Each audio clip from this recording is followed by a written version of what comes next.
ہندوستان میں جب سے اسلام آیا اور اسلامی سلطنتیں قائم ہوئی ہے، سات خاندانوں نے حکومت کی کہ 49 بادشاہوں نے 700 سال حکومت کی. یہ سب کے سب کٹ رہا. ان میں ایک بھی غیر مقلد تو پیدا ہی نہیں ہوئے تھے. کوئی شافعی حنبلی مالک کوئی نہیں ہے، سارے حنفی. جب تک ہندوستان میں ایک فقہ تھا حنفیہ کا،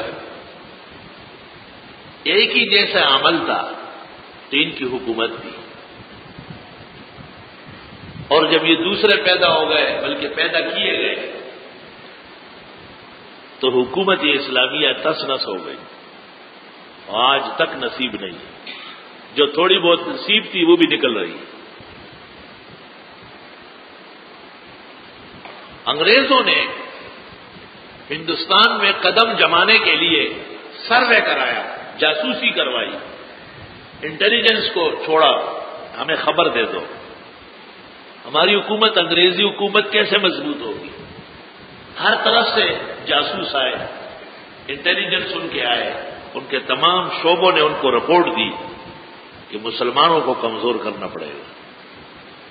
مسلمانوں کے ہاں جہاد ایک اہم مرحلہ ہے، اور یہ جہاد کے ذریعے بڑے بڑے دشمنوں کو گرا دیتے ہیں. بھئی جہاد کیسے نکلے گا؟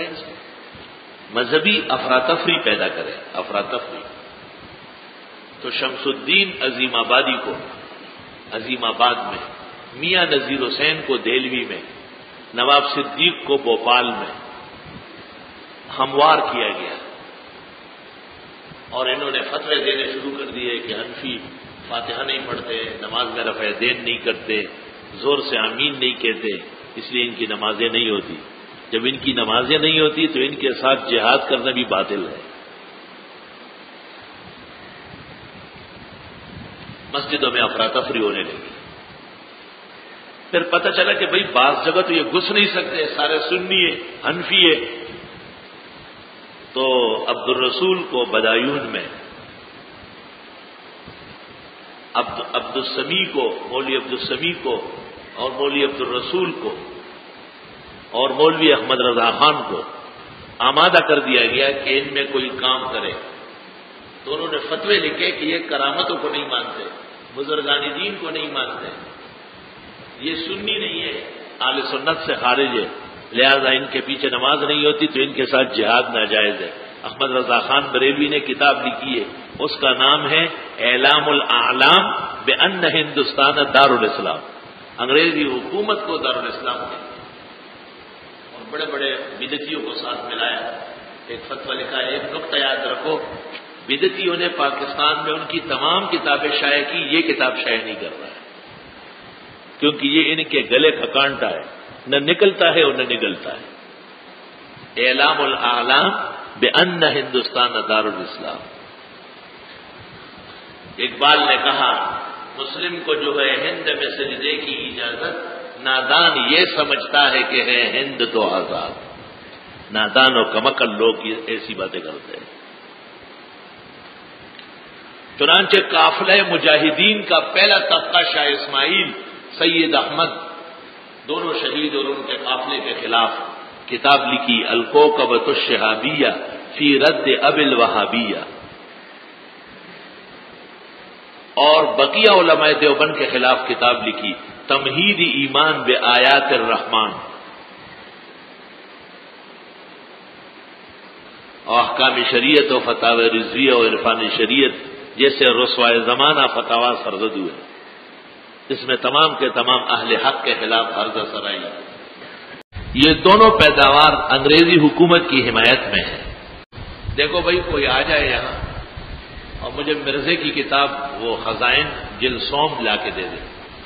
چنانچہ غیر مقلدوں کے انتشار، بدعتیوں کے انتشار کے نتیجے میں توحید و سنت والوں میں کچھ پختگی آئی. اس سے انگریز ڈر گیا. اس نے کہا بجائے نقصان کے یہ تو فائدہ پہنچ رہا ہے اسلام کو. تو غلام احمد قادیانی کو کہا کہ اب آپ کا کام ہے. چنانچہ اس نے آ کے نبوت کا دعویٰ کیا اور فتویٰ لکھا ہے حرمت بابت جہاد، ممانعات بابت جہاد. آپ اس کے اشعار سنیں. ان تمام فرقوں نے جن کا نام لیا جاتا ہے جہاد کے خلاف لکھا ہے، بالکل ببان کے دول ڈکی چپی نے کھل کر صاف صاف کہ اس وقت یہود اور نصارہ سے یا دنیا کے کفار سے عملی جہاد کرنا یہ حرام ناجائز، اسلام سے انحراف، نبی کریم صلی اللہ علیہ وسلم کی مخالفت ہے، یہ لکھا ہے، یہ تو دکھا رہا ہوں، اس لیے تو کتاب منگوائی۔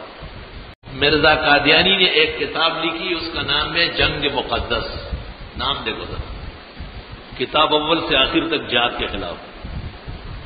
اس کو آپ اس طرح سمجھیں گے کہ زندیق اور ملحد نام اسلام کا اور کام کافروں کا کرتا ہے۔ نام اگر اسلام کا نہ استعمال ہو جائے تو مسلمان شکار نہیں ہوں گے۔ اب دیکھو مجدد اور امام زمانہ اور مہدی، یہ کتنی بڑی مبارک اصطلاح ہے، یہ استعمال کر رہا ہے، اور آخر میں اتنی جرت ہو گئی انگریزی حکومت کی حمایت سے کہ نبوت کا دعویٰ کیا، کیونکہ امام یا مجتہد یا مجدد شریعت منسوخ نہیں کر سکتے، شریعت منسوخ کرنا نبی کا کام ہے۔ وَلِأُحِلَّ لَكُمْ بَعْضَ الَّذِي حُرِّمَ عَلَيْكُمْ، تو نبوت کا دعویٰ اس ضرورت سے کر لیا گیا۔ یہ مرزے کی کتاب ہے، ان کے تمام اشتہارات اور سب چیزوں پر مشتمل ہے۔ جہاد سے زیادہ اسلام کو بدنام کرنے والا کوئی مسئلہ آج نہیں ہے۔ صفحہ 584، اس امت میں تلوار کا جہاد بالکل نہیں ہے، جو کہے وہ شیطان ہے۔ صفحہ 356، اکثر جاہل اور بے دین لوگ گلی کوچوں میں پیدا ہونے والے وہ جہاد کے قائل ہیں، گالیاں دے کے۔ قرآن شریف نے کبھی بھی جہاد کی تعلیم نہیں دی۔ صفحہ 250، جو مجھے جانتا ہے اور یہ عقیدہ رکھتا ہے کہ اس زمانے میں جہاد قطعاً حرام ہے، اس لیے کہ حدیثوں میں ہے کہ جب امام موعود اور مسیح موعود آئے گا تو تمام جنگوں کا خاتمہ ہوگا، لہذا میں آ چکا ہوں، میرے ہاتھ میں صلح کا سفید جھنڈا ہے، لہذا اب جہاد کرنا اپنے گلے میں بے شرمی اور بے حیائی کا ہار ڈالنا ہے۔ صفحہ 247، یہ دیکھیں ایک یہ عنوان دیکھیں اس کا، دینی جہاد کی ممانعت کا فتویٰ مسیح موعود کی طرف سے۔ دینی لباقہ اتنی جرت دیکھے گا، دینی جہاد کی ممانعت کا فتویٰ مسیح موعود کی طرف سے، اور پھر اس کے اشعار دیکھے، اب چھوڑ دو جہاد کو اے دوست و خیال، دین کے لیے حرام ہے اب جنگ اور جدال۔ اب آ گیا مسیح جو دین کا امام ہے، دین کے تمام جنگ کو اب اختتام ہے، اب آسمان سے نور خدا کا نزول ہے، اب جنگ اور جہاد کا فتویٰ فضول ہے۔ دشمن ہے خدا کا جو کرتا ہے اب جہاد، منکر نبی کا ہے جو رکھتا ہے اعتقاد۔ کیوں چھوڑتے ہو لوگو نبی کی حدیث کو، جو چھوڑتا ہے چھوڑ دو تم اس خبیث کو۔ بھولتے ہو تم یضع الحرب کی خبر، کیا یہ نہیں بخاری میں دیکھو تو کھول کر، فرما چکا ہے سید کونین مصطفیٰ، عیسیٰ مسیح جنگ کا کر دے گا التوا، جب آئے گا تو صلح کو وہ ساتھ لائے گا، جنگوں کے سلسلے کو وہ یکسر مٹائے گا۔ پیو گے ایک گھاٹ پر شیر اور گوس بند، کھیلیں گے بنچے سانپوں سے بے خوف و بے گزن، یعنی وہ وقت امن کا ہوگا نہ جنگ کا، بھولیں گے لوگ مشغل تیرو تفنگ کا۔ یہ حکم سن کے بھی جو لڑائی کو جائے گا، وہ کافروں سے سخت شکست پائے، ہزیمت بھی پائے گا۔ ایک معجزے کے طور سے یہ پیش گوئی ہے، کافی ہے سوچنے کو اگر اہل کوئی ہے۔ القصہ یہ مسیح کے آنے کا ہے نشان، کرتے گا ختم آ کے وہ دین کی لڑائیاں، ظاہر ہے خود نشان کے زمان و زمان نہیں، اب قوم میں ہماری وہ تاب و توان نہیں۔ لوگوں کہتے کہ تم میں صلاحیت نہیں ہے اس لیے جہاد ختم ہو چکا ہے۔